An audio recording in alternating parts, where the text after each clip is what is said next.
We are always thinking about safety.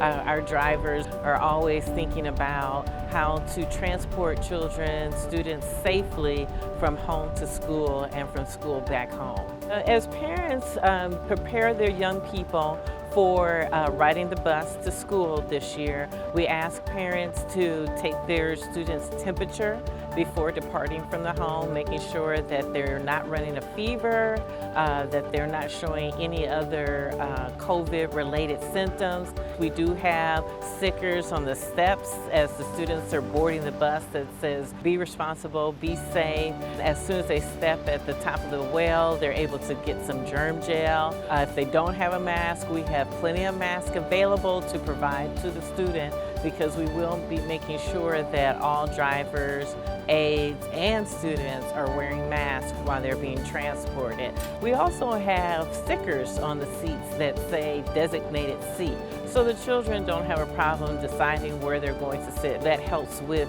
creating some social distance on the bus. We are trying to make this as a normal special day as usual.